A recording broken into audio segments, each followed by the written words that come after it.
O yan. Nandito na naman tayo sa lugar na masyadong matarik.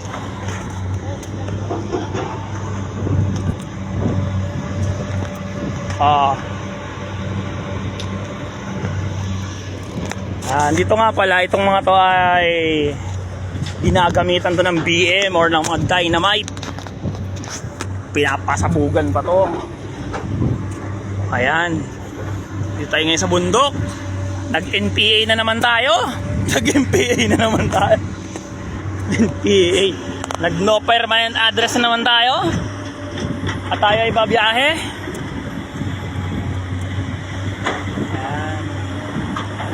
Bundok na bundok, no? Ang likha ng Panginoon Diyos ay sadyang napakaganda. Diba?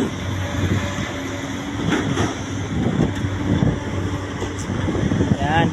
Akit ka dito, magpaparga ka ng 33 tonelada, tapos lulusong ka dyan. Siyempre, kailangan naka-exhaust brake ka dyan at hindi mo pwedeng low gear na primera ang gamit mo, sabugang sa cylinder head ng makina mo dyan. Kailangan dyan na madiskarte ka, hindi masyadong papalo yung RPM ng doon sa pinaka warning color, dahil pag nangyari yun, babagsak, ay siguradong bagsak ang kinabubuhay mo, lagot ka sa may-ari.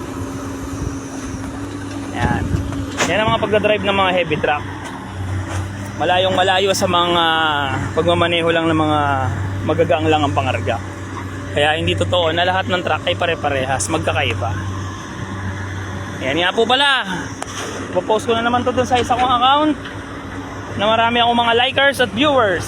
Pero share ko rin to syempre dun sa account ng anak ko na ginagamit ko pansamantala, na hiniram ko lang. Bye-bye! Haribol! Hari Krishna! Krishna Krishna! Haribol!